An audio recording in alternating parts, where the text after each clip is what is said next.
Thank you very much, Tom and Dan. I'm very honored to receive, along with Tom Beecham, the Henry Beecher Award from the Hastings Center. There are so many people I'd like to thank for their wonderful support over the years, but given our time constraints, and there's a reception coming up, I'll simply thank three by name and others more generally. First, my late wife, Georgia, who died in 1994, just short of our 36th anniversary, and after 4 editions of Principles. Second, my wife, Marcia, who's here today and who's been with me through the last 2 editions of Principles. I'm grateful to both of them for their partnership in life and in what I love to do.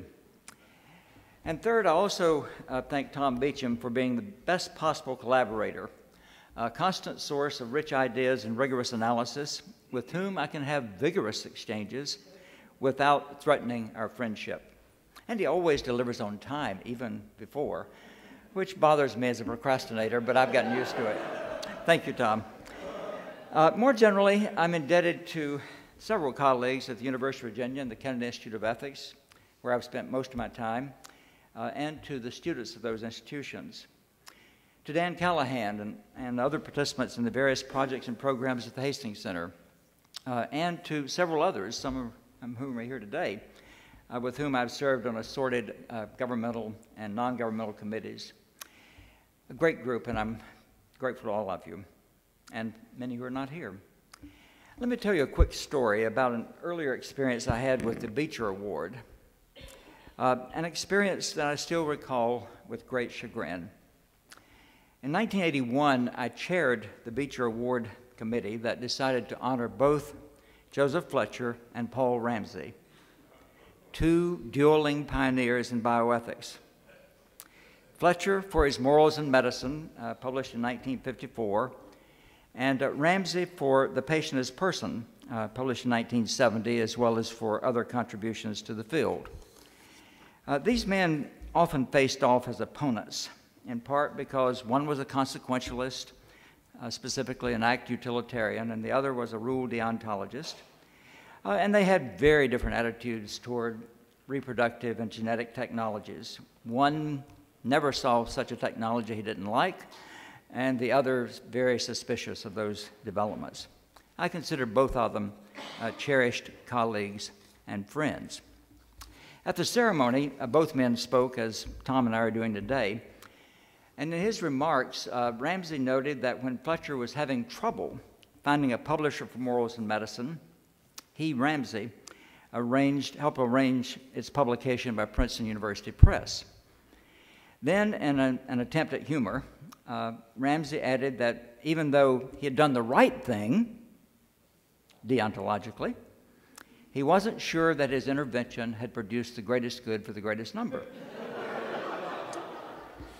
When Ramsey finished, Joseph Fletcher's wife, Forrest, a descendant of the Hatfields of the infamous Hatfield-McCoy feud, stood up in the audience and accused Paul Ramsey of prevarication, insisting that her husband had never had to ask for Ramsey's help in getting anything published.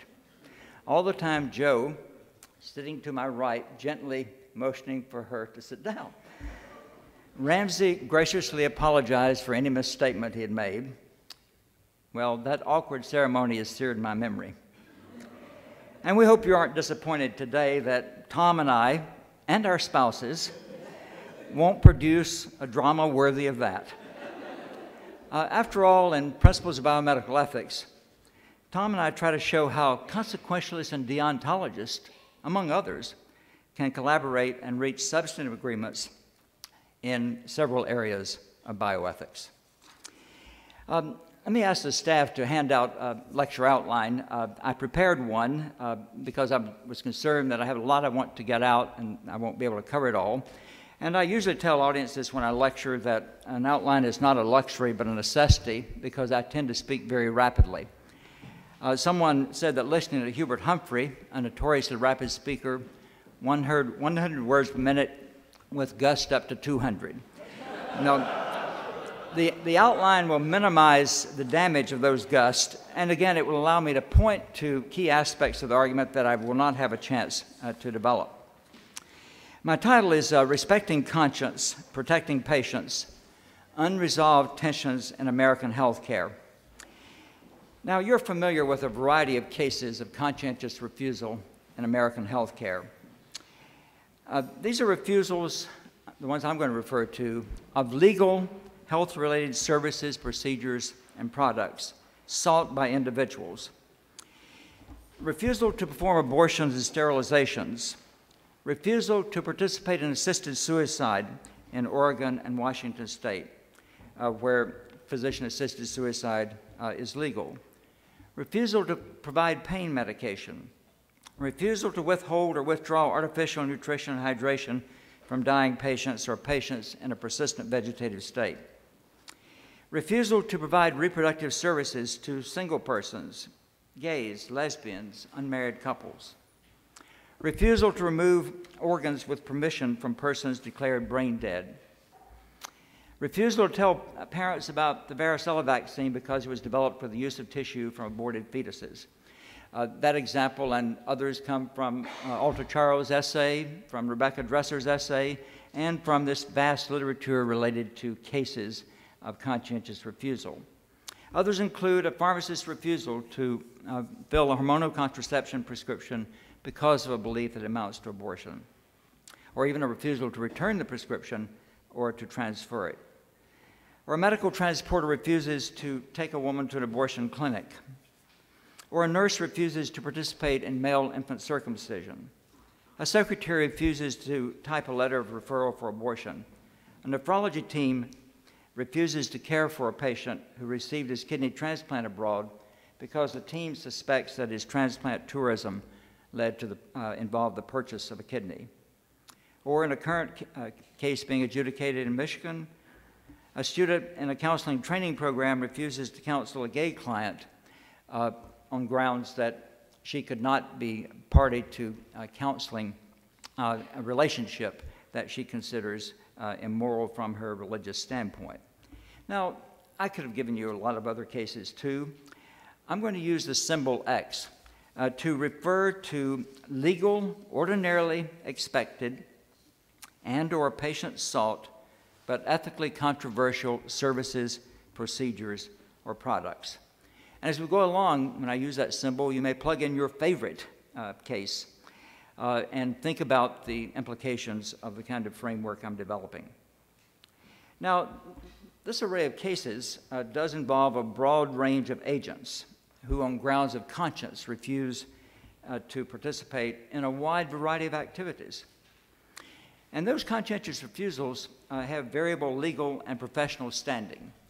Some are legally and professionally acceptable, including, for example, refusals to perform abortions and sterilizations in most cases, or to participate in physician-assisted dying in Oregon and Washington State. But some refusals lack or may lack protection and may subject the agents to professional, institutional, civil, or legal penalties. And some refusals may be efforts to try to change laws or policies. The question I want to pose: should the society, institutions, and professions exempt conscientiously objecting physicians, pharmacists, and others from the performance or provision of X? Now, I'm going to draw on principles, metaphors, and analogies from ethical discourse, laws, and policies in the U.S. But it's important to note that this conflict, this unresolved tension, is not limited to the U.S. There are cases that have arisen in the last several months in Germany and the U.K. and elsewhere. And just last October, after a very heated debate, the Council of Europe Parliamentary Assembly rejected a report and recommendation against the unregulated use of conscientious objection to lawful medical care. And this was presented especially from the standpoint of the impact of the unregulated use of conscientious objection, the impact of that on women. And instead, the Council of Europe Parliamentary Assembly passed a resolution recognizing, and sort of without qualification, the right to conscientious refusal to lawful medical care. Now, a similar conflict, and time doesn't permit me to go into it, though I have it on the outline, has occurred in the United States in the uproar over the Ethics Committee opinion from the American College of Obstetricians and Gynecologists on the limits of conscientious refusal in reproductive medicine. And that led to a late Bush administration effort to have certified the protection of conscientious objectors in American health institutions. It led the Obama administration to respond to that in the first few months, and then finally, just recently, to revise and to partially rescind that particular proposed regulation. I'll come back and talk about that in passing, but I won't set the background for it here. Now, despite the variety of cases I mentioned and this big controversy over the last couple of years growing out of the ACOG Ethics Committee opinion report, Ethics Committee opinion, you may want to say, well, maybe we're exaggerating the conflicts and tensions about conscientious objection or refusal in the U.S. A few years ago, Farr Curlin of the University of Chicago and colleagues studied over 1,100 responses to a questionnaire that had been sent to 2,000 physicians of all specialties with an interest in getting at physician attitudes toward the disclosure of information about procedures to which they object and about the referral or willingness to refer patients to some other physician to perform or provide X when they're conscientiously opposed to X. I've given you the data, raw data from that study and the 3 questions that appear under 1C. And they're striking, perhaps even startling. Look at the ethical permissibility of explaining moral objection to patients. 63% believe that's okay. Obligation to present information about all options. 86% say yes, there is such an obligation. And obligation to refer patients to non-objecting physicians. 71% say yes. Now, Curlin and colleagues look at the practical implications of these data because if physicians' ideas translate into practice, then 14% of patients, more than 40 million Americans, may be cared for by physicians who do not believe that they're obligated to disclose information about medically available treatments they consider objectionable. In addition, 29%, or nearly 100 million Americans, may be cared for by physicians who do not believe that they have an obligation to refer the patient to another provider for such treatments. So we have the potential for widespread and deep conflicts, and patients may be unaware of the extent of the potential conflict. So how can we unpack the issues surrounding the fundamental ethical question I've listed as 1D, about what kinds of policies of exemption, if any, we should have? So let's start by thinking about the nature, contours, and scope of conscientious refusals. And the term conscience is particularly emphasized in some religious and humanistic traditions, not so much in others.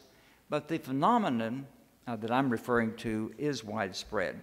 And it's simply this. A person believes that he or she should or must not, indeed perhaps cannot, perform a particular act because that would violate his or her core fundamental values, whether they're religious or moral, and thus damage his or her integrity and self-respect. And even when the language of conscience is not used, there's dramatic language that captures this constellation of values. I couldn't live with myself if I did that. I would hate myself if I did that. I couldn't look at myself in the mirror. I wouldn't be able to sleep at night. Now, all of those express claims of integrity that stress that certain ethical principles and values are fundamental to the agent's identity, and so fundamental that their breach would result in a loss of wholeness or harmony in the self. Here we have what has been described as a can't help or a volitional necessity. Now, if that's the kind of core set of concerns reflected sometimes in the language of conscience, reflected sometimes in other ways, is it important to draw some, or try to determine whether we can distinguish between authentic and spurious claims of conscience? Well, in the context of conscription for military service, the recognition of conscious objectors focused a great deal on that question, whether objectors were really sincere. Do we need to pay attention to that in the context of health care? In the military conscription context, clearly if a person gets an exemption, then someone else has to serve. Furthermore, a person may have other motives, fear of being killed, for example, for not wanting to serve in the military. Are there comparable concerns in the context of health care? Well, if we exempt a health care professional from the performance or provision of X, someone else may have to do that. But it's an empirical question as to whether it would be difficult to find someone to do that. Are there parallel concerns in the question of motives? Well, sometimes health professionals may have fears about performing or providing certain X's because of the responses of others. But I'm not convinced that those concerns are sufficiently great in the context of health care that we need to set up some kind of board at this time to determine whether prospective conscientious objectors or refusers are being sincere in their objections. I'm not sure it'd be necessary, not sure it'd be useful, but we may need to monitor these conflicts as they evolve over time. I mentioned secondly, and I won't spend any time on it, religious moral objections, religious and secular moral objections. I would tend to follow here the line that was developed in the Supreme Court cases regarding conscience objection to military service and treat those as roughly equivalent in terms of looking at the place of the belief in the person's life. So I won't spend any time on that. Another one that's important in the military context that also arises in the context of health care is the distinction between universal and selective conscientious refusals. Now, in the military context, exemption from military service on the grounds of conscious objection has been granted only to those who are universal objectors, that is, who are pacifist, not to selective war objectors, those who are opposed on grounds that a particular war is unjust. In the healthcare context, universal objection is an objection to performing or providing X as such. For the universal objector, there would be no conditions under which performing or providing X as such would be ethically justifiable. For the selective objector, however, as I distinguish on the outline, there may be an objection to performing or providing X in certain circumstances. Perhaps a willingness to perform an abortion early in the pregnancy but not late in the pregnancy. Or it might be an objection to performing or providing X for certain groups or classes of persons. For example, a willingness to sterilize a married woman but not a young woman or a single woman.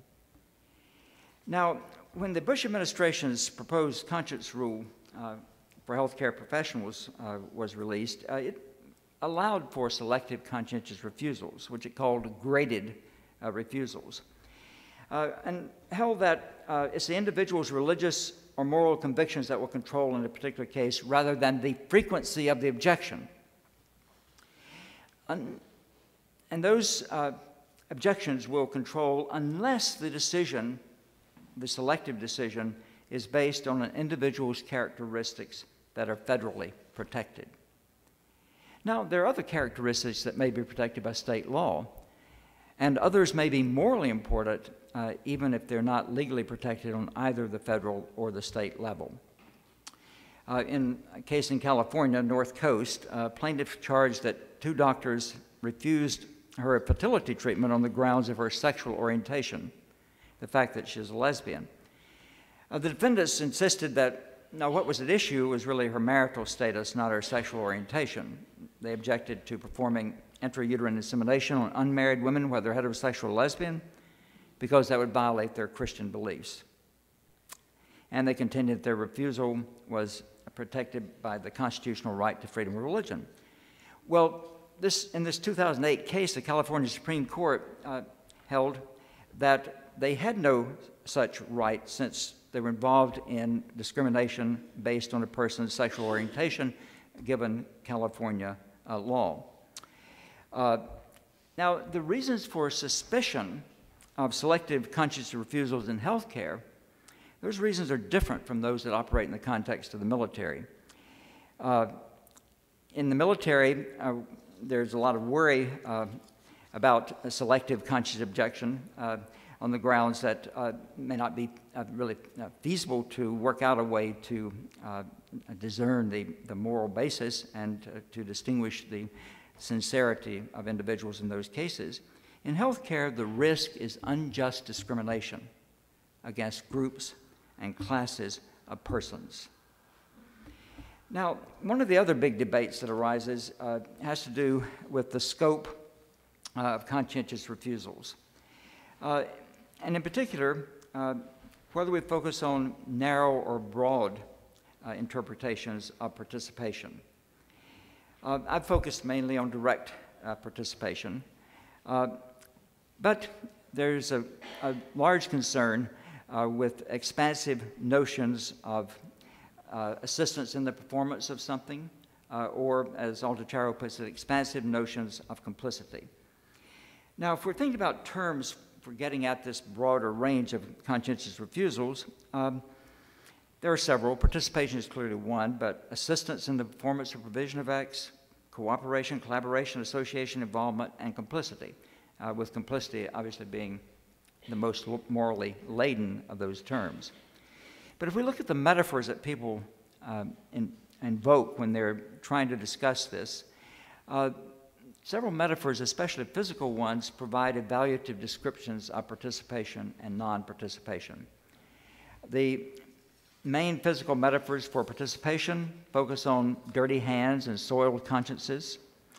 The ones for non-participation focus on washing one's hands, handing off, stepping away, standing aside, and creating distance.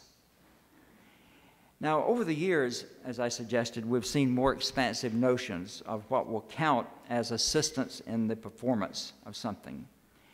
And as a result, we've seen an increase in the number of agents, as well as the number and kinds of acts of participation. The 2008 Bush administration proposed rule chose not to limit the definition of assist in the performance to direct involvement, and instead said that this would include and be limited to any activity with a reasonable connection to a procedure, health service, or health service program or research activity. And then it gave some examples. A standard example, an operating room nurse would be considered to assist in the performance of an operation. An example that's a little more contestable, an employee whose task it is to clean the instruments used in a particular procedure would also be considered to assist in the performance of a particular procedure under the proposed rule. We might also extend this second example to include cleaning a room in which the objectionable procedures occurred. But it's not the room or the instruments that would be considered morally tainted, it's rather the cleaner's actions in assisting in the objectionable procedure. Or we could extend it to delivery of food to a patient before or after the contested procedure. And it takes very little to expand this so that we see we're talking about something that is unworkable, and it's not clear that we want to draw the line in terms of the protection of conscience so that we will encompass all of these more indirect kinds of participation. And one reason the Obama administration revised and in part rescinded the proposed Bush administration rule really had to do with this question of scope. But now, how should we respond to these various kinds of claims in relation to the question about whether there should be exemption, societal, institutional, professional exemption for conscientious objecting physicians, nurses, and others. Now, if we want to try to recognize and protect two basic interests given under 3A, respecting health professionals and providers' conscientious refusals, given the values I mentioned earlier, and protecting a variety of patients' interests, and I list several interests there: respectful care, timely and effective access, etc. How might we go about trying to address the conflicts? Well, several metaphors of response do recognize and attempt to include both interest sets. And I've listed several of those. Balancing is the primary one, or striking a balance, finding middle ground, mutual accommodation, compromise or reasonable compromise, practical reconciliation, and so forth. Now, the most common metaphor is that of balancing or striking a balance, as I mentioned. But widespread usage does not guarantee clarity or concrete guidance.